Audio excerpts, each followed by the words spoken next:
Здравствуйте! В эфире телеканала программа «Актуальное интервью», в студии Кристина Якупова. 2023 год в Якутии объявлен годом труда. Об этом глава республики Айсан Николаев объявил еще в декабре прошлого года во время своего послания Государственному собранию Илтумен. Сегодня во всех уголках республики проходят различные мероприятия под эгидой Года труда. О том, какой акцент делается в проводимых мероприятиях, какие изменения произойдут в сфере труда, нам расскажет наша гостья студии Елена Волкова, министр труда и социального развития республики. Елена Александровна, здравствуйте. Здравствуйте, Кристина. Как начался год труда и что включает в себя план мероприятий года? План мероприятий по проведению Года труда у нас утвержден в феврале текущего года. И что интересно, в основу этого плана заложены предложения, которые мы собрали от общественников, от предприятий, организаций, работодателей, от бизнес-сообщества. Очень активное участие приняли в обсуждении Федерация профсоюзов, органы местного самоуправления, в общем-то, неравнодушные люди со всех районов республики. И план мероприятий у нас включает в себя 10 основных блоков. И один из основных — это, конечно, мероприятия, направленные на трудовое воспитание наших детей. Это занятость молодежи, ранняя профессиональная ориентация, это занятость на селе. Ну и, конечно, очень серьезный блок вопросов связан с обеспечением достойных условий труда. Это повышение оплаты труда в сфере, в бюджетной сфере. Это блок вопросов, связанный с повышением и обеспечением оптимальных условий труда, охраной труда. И, конечно, достаточно много направлений, мероприятий направлено на повышение престижа труда, как поставил перед нами глава нашей республики. И вот буквально на прошлой неделе главой республики подписано решение об учреждении премии главы. 50 премий главы будут с этого года уже ежегодно вручаться лучшим труженикам нашей республики. А когда будут вручены эти премии? В этом году и в последующие принято решение, что премии будут вручаться к 1 мая, ко Дню весны и труда. И хотела бы сейчас призвать наши трудовые коллективы, пользуясь случаем, активно принимать участие. У нас по положению предусмотрен трехэтапный отбор. Во-первых, это возможность трудового коллектива внести свою заявку в министерство отраслевое, соответственно, предоставить документы, по той или иной номинации. Далее следующий этап — это уже отбор на уровне органов исполнительной власти, это министерство и ведомства, будут проверять на соответствие поданных заявок. Ну и третий этап уже будет подводить итоги специально созданная правительственная комиссия. Для трудовых коллективов в этом году срок предоставления таких заявок установлен до 24 марта. Поэтому, пожалуйста, обратите внимание и всех призываю принять активное участие. Говоря о работе, нельзя не упомянуть о заработной плате. В этом году ожидается ли повышение заработной платы? Безусловно, одним из основных направлений, как я уже сказала, будет блок вопросов, связанных с заработной платой, в частности, работников бюджетного сектора. На сегодня уже правительством принято решение по повышению оплаты труда работников в соответствии с указами президента страны. Это 12 целевых категорий в сфере образования, здравоохранения и так далее. И также готовится сегодня решение по повышению оплаты труда по прочим категориям, уже не указным, не относящимся к данным указам 2012 года. Соответственно, повышение их заработной платы ожидается на уровне не ниже повышения минимальной гарантии, а это 6,3%. Ну и, конечно, одним из центральных решений во исполнение поручения главы республики на сегодня особое внимание будет уделено восстановлению нарушенной дифференциации в уровнях заработной платы. Такая проблема имеется, и задачу такую поставил Айсен Сергеевич в своем послании в адрес Государственного собрания Лтумен еще в декабре 2022 года. И во исполнение данного поручения правительством буквально 10 марта в прошлую пятницу принято соответствующее базовое решение. На сегодня органы исполнительной власти, значит, по отраслям и по категориям работников с низкой заработной платой, значит, будут разрабатываться соответствующие отраслевые положения об оплате труда, ну и по итогам принятия таких нормативных актов будет производиться уже начисление, основной целью которого, еще раз повторю, это поэтапное восстановление нарушенной дифференциации в уровнях заработной платы.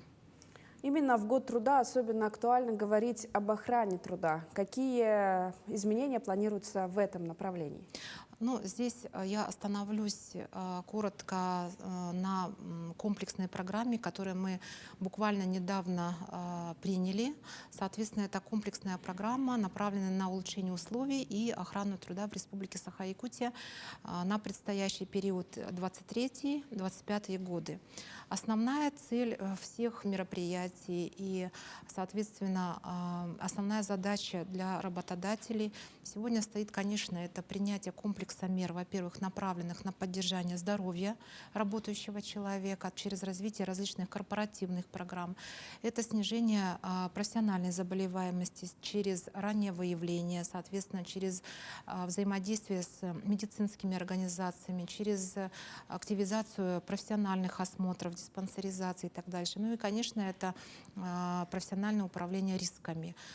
То есть все те мероприятия, которые направлены на максимальное снижение травматизма. Ну и, в общем-то, задача стоит обеспечить нулевой травматизм в целом. Елена Александровна, расскажите о логотипе Года труда и, главное, планируется ли в этом году масштабно распространить его? Ведь в прошлом году логотип Года матери был широко использован во всех сферах. Мы сегодня в студию с собой принесли наш логотип. И в центре логотипа это наши люди, люди труда, которые объединены основной единой целью — это рост благосостояния каждой конкретной семьи, это развитие нашей республики на базе созидательного труда, на базе повышения эффективности труда и создания оптимальных условий для труда. И, безусловно, этот логотип мы планируем массово, так скажем, распространить, чтобы его использовали. Хочу отметить, что он был разработан на основании конкурсного отбора, в котором приняли участие как профессиональные художники, так и любители. Пользуясь случаем, хочу поблагодарить всех, кто принял активное участие. У нас вообще в целом 80 эскизов было подано на наш конкурс. И работа Матвея Новикова легла в основу для разработки уже логотипа Года труда, который принят на уровне организационного комитета. Ну и что интересно, мы для того, чтобы как можно активнее использовать данный логотип, сегодня разрабатываем положение о конкурсе для предприятий и организаций. По итогам года подведем итоги, как использовался этот логотип, как применялся. Вот, поэтому призываем активно принимать участие и следить за нашими информационными ресурсами. Елена Александровна, 24-25 марта в Якутске пройдет ежегодный молодежный фестиваль «Мус-Устар», затрагивающий разные сферы жизни. Одним из главных направлений в этом году будет ваше направление «Поколение профи». Расскажите об этом.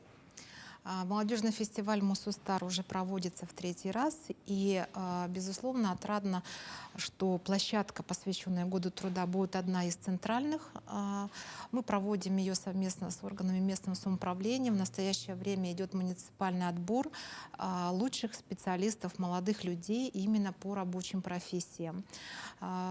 Порядка 70 человек будут принимать участие уже в региональном отборе. Этот конкурс пройдет в рамках молодежного фестиваля «Мус-Устар». И основная цель — это популяризация и престижа труда, популяризация престижа рабочих профессий. Будут определены 2 победителя среди молодых людей, которые уже летом этого года посетят, получат путевки на всероссийское мероприятие по охране труда в Сочи, который проводит Министерство труда и социальной защиты Российской Федерации. А помимо фестиваля «Мусустар», в каких еще мероприятиях примут участие муниципальные районы? Я хочу отметить, что на сегодня наши районы активно включились в проведение Года труда. Как уже отметила, среди первых, кто разработал планы, это Оленек, это городской округ Жатай, это Ленский район.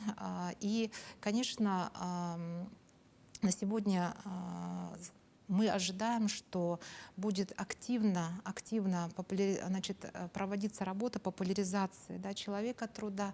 И во всех средствах массовой информации, на баннерах, социальной рекламе появятся люди труда. Это очень важная для нас всех задача. И в этом направлении мы ставим такую задачу. И по итогам года также будем подводить итоги на лучшее проведение уже среди муниципальных районов Года труда. Также разрабатывается соответствующее положение. И призываем всех сегодня жителей республики, наших ветеранов труда, молодых людей активно вовлекаться в мероприятия, принимать участие в течение года. Елена Александровна, желаем вам дальнейших успехов в работе. Спасибо за беседу. Спасибо. Об итогах работы Министерства труда и социального развития республики за 2022 год и о планах на 2023 год мы поговорили сегодня. Оставайтесь на нашем телеканале.